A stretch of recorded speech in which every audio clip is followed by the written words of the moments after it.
Welcome back to my channel. So I have a video that I made a while ago on the wood grain, fixing the cracks on a wood grain steering wheel for an LS 430.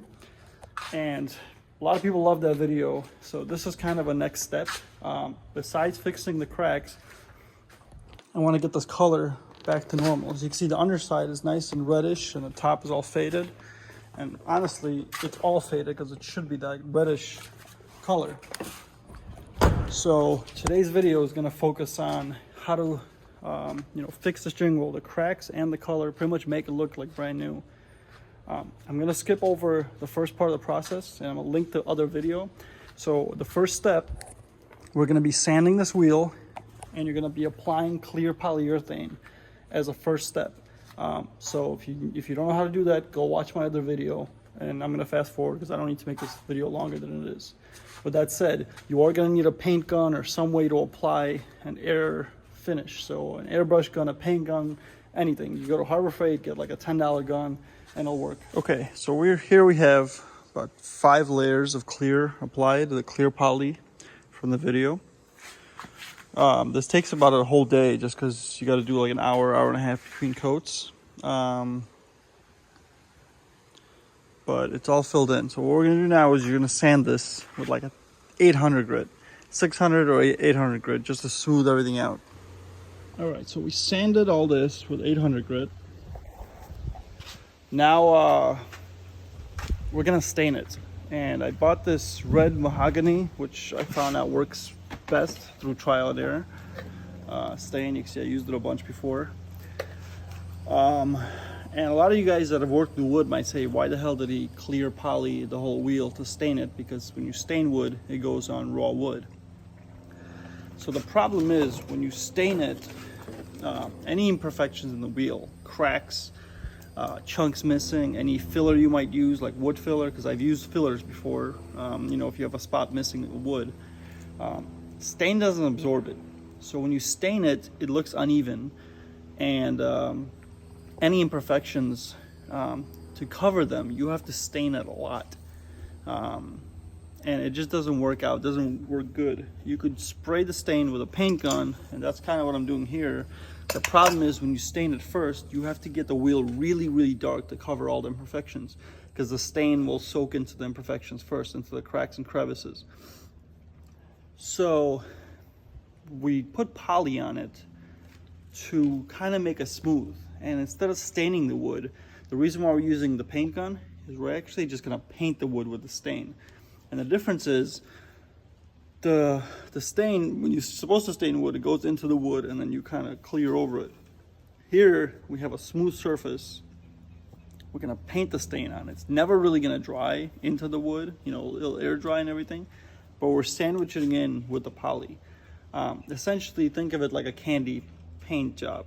Stain is transparent, so we're adding a coat or two to tint the whole wood, and then we're going to poly over it to seal it all in.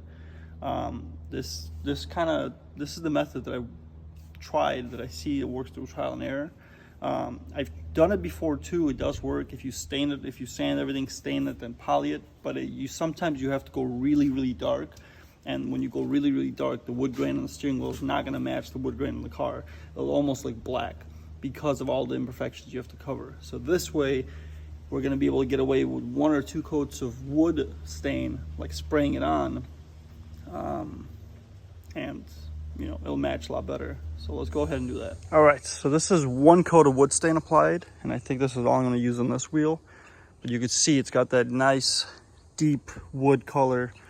You're using it out of a spray gun. Go very light on the coat, because if you go heavy, it's going to turn real dark. But you can see it is beautiful. It's back to its color that it's supposed to look like. A little comparison. See that match? Pretty close. So now, let this dry in the sun if you can for 2 hours at least. Do not touch the wood. Do not touch it under 2 hours. Do not touch it after 2 hours. I'll tell you instructions, but let it dry as much as you can. You can see it looks beautiful. And yes, I did go more a little bit on this, on the top. I might actually retouch it now that I see it in the sun, a little bit on the underside, just so you can see it's lighter on the underside. But otherwise, it does look great. All right, so it's been about 2 hours. The wood stain is semi-dry. Like I said, do not touch it, don't do anything with it. What you're gonna do now, the same as we did in the first couple of steps, whether it was in this video or the last video, we're gonna do polyurethane again. Only difference is you cannot apply it by hand. You have to use the spray gun. The reason for that is this wood stain, while it might be dry enough to put a coat on it, it's never really gonna dry to fully rub another solvent on it and not smear it. So, because usually it's made to go into the wood and the wood kind of absorbs it and you get that color. The wood is not absorbing this wood stain because there's polyurethane underneath. So for the first 2 coats, you have to use the spray gun to apply this poly. So you're gonna do 2 coats of poly with a spray gun, let it dry then for 5-6 hours. After that, you could do a minor wet sand and apply 1 last coat by hand, how I did in the video, in the previous video. So I'm not going to show you every step of this. I'm going to apply the 2 coats of poly, I'll wet sand it, apply 1 by hand, and I'll show you the final result. But the same way you apply anything with a spray gun, just put a light coat with a gun. Don't forget, when you spray something with a gun, you're putting a lot more clear on than when you use a, like a by hand with a paper towel or whatever, like I did in the other video.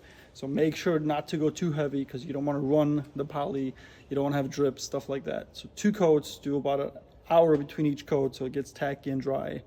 Maybe 2 hours, longer the better, obviously, depending how long you want to have your car down for without a steering wheel. But pretty much, like I said, you cannot do this step by hand. It has to be with a spray gun. Okay, so here is the finished wheel. This is with some editing magic, obviously, fast forward.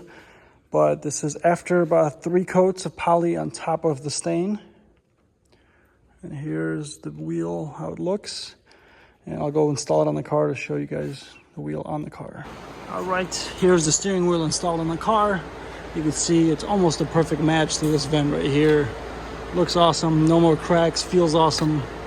And that's how you do it. So thank you guys for watching.